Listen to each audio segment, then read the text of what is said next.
When it comes to mixing, in my opinion, nothing beats the experience of working on a mixing console. And Harrison Mixbus is one of the best DAWs you can get right now that actually emulates not only the workflow but also the sound.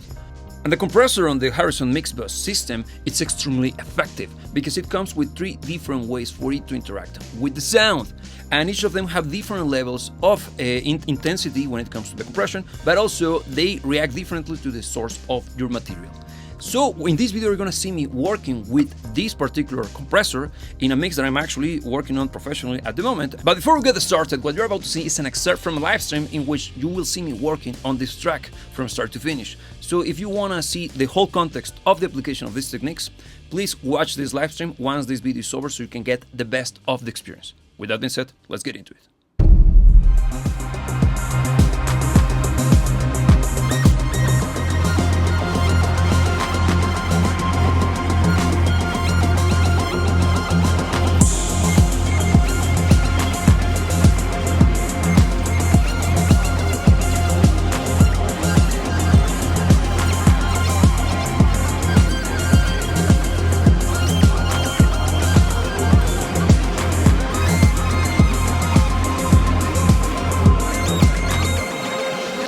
I don't know if you could read my lips, but I think it was quite obvious. Could you hear the difference? Yeah, it's more penetrating. The sound Look is more at that, projected. like penetrating cabinets Yeah. and government institutions across the world. Or Of is course. that what you're implying? Yes, I am. Kind of like a World Economic Forum. Of course not. He's talking about music. He's going through it, and the way it works. Let me explain. First. Remember that we're working right now with a signal that is coming through the center. Okay, this is basically our lead sound. That's why, when I began distributing my sounds across my summing buses, I decided to send this guy through the lead. But then I remembered later on that we got actual vocals. Okay, and those vocals are actually the ones that will take the best benefit out of using the analog circuit. So I decided, so you know what? Let's save that for vocals. And let's move that back to the music. I didn't remember that I have it still set for the lead. Don't think it's going to change anything because when we were playing the track back and you saw me swapping the output of this guy from where it is right now to the music bus and then now straight into the music bus, nothing wrong happened to the vocals, so that's good. Now, what happens here? First, I applied the distortion. Okay, I turn it on. It was very subtle because this sound is it's an arpeggiator, but also has plenty of envelope. So it's very slow attack and stuff like that, right? So it's not gonna make it pointy. But then I realized that at certain points, due to the nature of the performance of the Moog synthesizer being worked on while the track was playing, there were moments on which the volume actually became a little bit too loud, a little bit unruly. So I needed to apply some compression. The thing is this. If I went too berserk on the compression, I could make it audible. And you're saying, isn't that the point of you adding the compressor? No and yes. Why? Because my plan for this compressor was to just tame the spikes without destroying the transient driven sound of the Moog.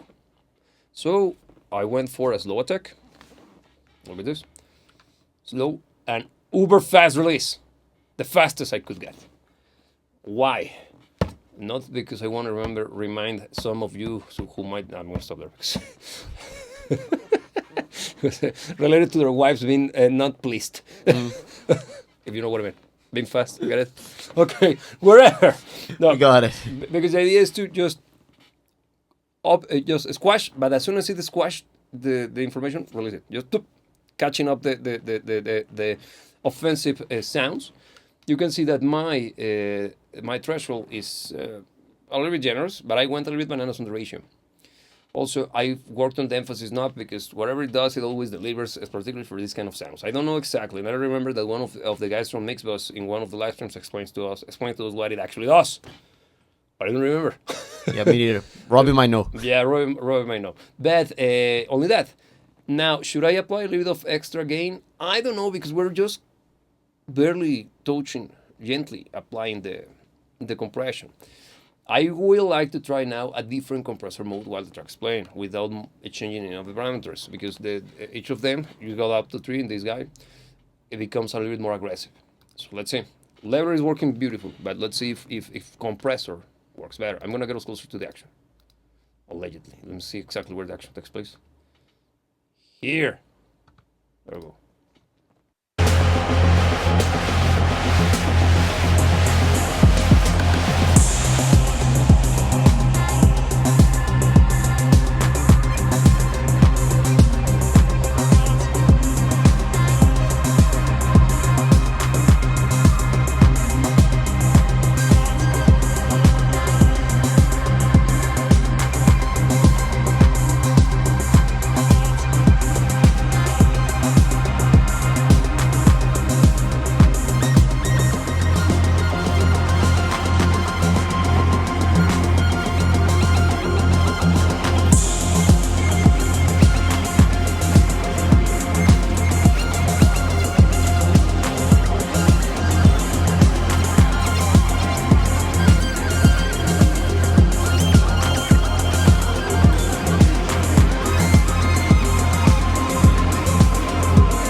By the way, if you got any question, let me know in the comment section down below. And also, if you like what you're seeing, please let me know by clicking on the like button. It helps us a lot. You don't know how much. With that being said, let's continue. Okay, I'm kind of in between two places right now, in two minds, because, and this is kind of contradictory. I liked Leveler, which is the gentlest, the least aggressive take on the compression. But I also liked the limiter, which is the most aggressive take on the compressor. What do you think? Regarding the question, Robbie, we are asking if you remember what in the name of F does emphasis, the emphasis not does on the compressor. I think it adds a little bit of an extra layer of harmonics, because I remember that I don't remember if it was what's his name? I think it's Brian. Showed up in one of the live streams and he explained to us what it actually does. But whatever, coming back to you, Theo. So it is a weird take, the fact that you like the more gentle and the most aggressive, but I kind of get it, because I think it's not just because of the compression. The limiter actually vibe, added, right? Is the grit? Yeah, it added something. Yeah. Outside of just taming the sound. Yeah. But I think, in my opinion, I think it was a little bit too much. I preferred with the leveler. Yeah, the thing is that in that case, it could be a matter of simply lowering the ratio or opening up the threshold a little bit more. Yeah, I think it's worth a shot. Yeah, so that's the issue. So let's try it out. I'm gonna dock the threshold in this one rather than moving the ratio, and I'm gonna try to get us closer to the action, because at the beginning it's very lame, it's very tame. Yeah, I think since you use the mode to do the noise generating thing, you did what's the name of that? The riser. The Moog. The riser, yes. So that's why the beginning of that region is the risers, not the lead. Mm-hmm, exactly. So let's see. I'm gonna go straight to that one. Let's see. I'm gonna open up the threshold.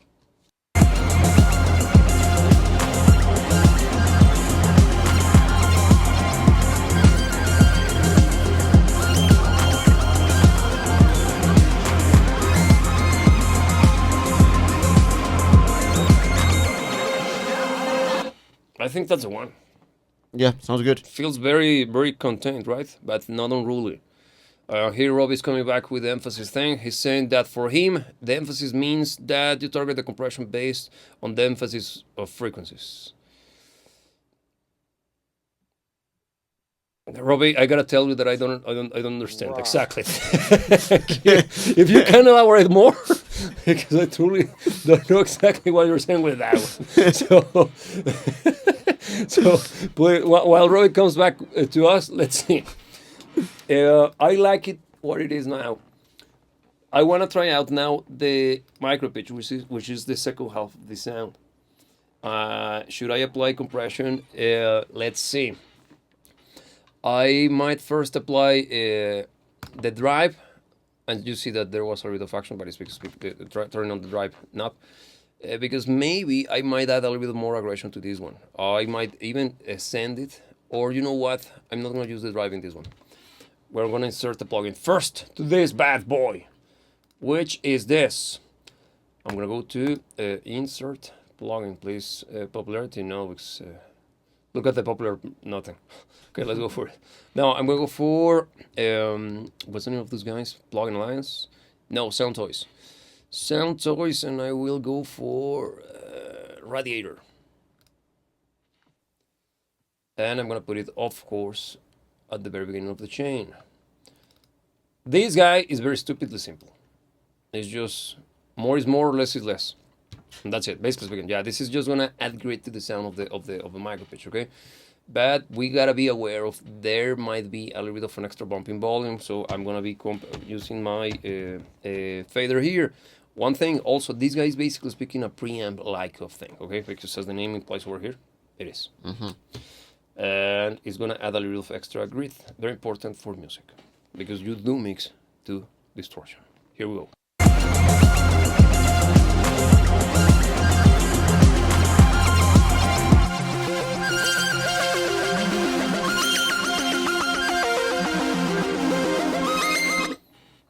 Okay. How about that? I like it. Yeah, right? Yeah. I went a little bit overboard. I know. But we are going to use this to taste and also. Let's try it again. But we're going to be playing with the mix knob. So we can be a little bit more bananas on this bad boy. But also bring it back. The voice home. Pink Floyd reference. Okay, here Robbie is coming back to us. The emphasis knob, besides emphasizing on the emphasis of the frequencies, here he says that knob has frequencies that you dial in, so that compression compresses the target. Okay, that makes less sense. It makes a little bit more sense. No, but I can see what. Yeah, it's just pushing certain frequencies to be the ones that the compressor circuit will be actually seeing first. Okay. That's why it actually adds this extra layer of grit. Makes sense. Yeah, okay. So let's play around with the mix knob. Here we go. I'm going to be going berserk, and then I'm going to use the dry and wet signals.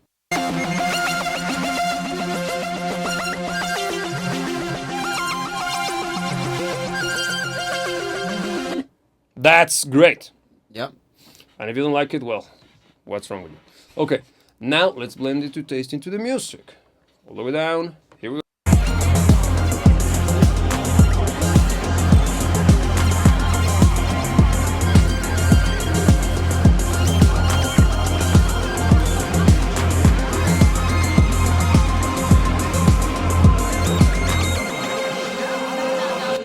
Did you? Yeah, exactly. Just like that. Just like that. That was beautiful.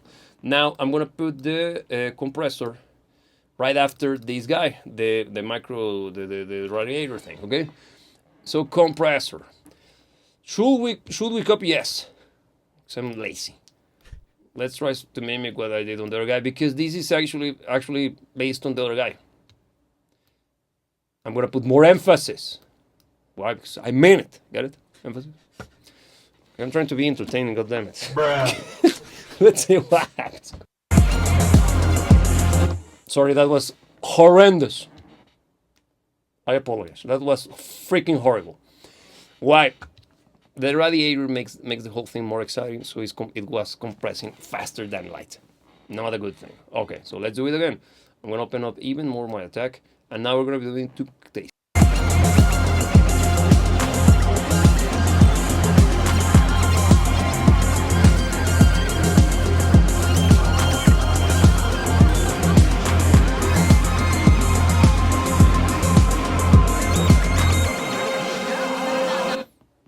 That's way better. I'm gonna take us back a few bars. Pay attention to this. If we go too hard on it, you will start to lose the back and forth. Everything's gonna sound kind of like a pad rather than an actual ping pong thing. And we're using, this is music theory kicking in. The role of this particular sound is both harmonic and percussive. Because having this kind of quasi-interaction, this kind of ping-pong-like thing going, allows for the track to be more engaging, rhythmically speaking. Because for whatever reason, Lorraine is reading this guy as both melodic and harmonic. Because in reality it is, but we pay more attention to the interaction rather than the harmony. Mm-hmm. If we even out each of the hits, for each of the tones notes being played by this arpeggiated, not arpeggiated, the sequence, we start to lose plenty of the motion. And since we're rocking very robotic drums, this kind of emphasis on having different, slightly different rhythms playing at the same time keeps the whole thing entertaining. Make sense? Because our human brain is trying to understand which one is the lead rhythm. Mm-hmm. Yeah, it feels a little bit more complex, more It's more complex because in a way it's kind of like a polymeter without being an actual polymeter, okay? Now, if I compress too much, we lose that. So let's listen to it now from this perspective. I went back to the limiter rather than the leveler, sorry. I went back to the leveler rather than the limiter because it was way too much with the limiter. And let's see now.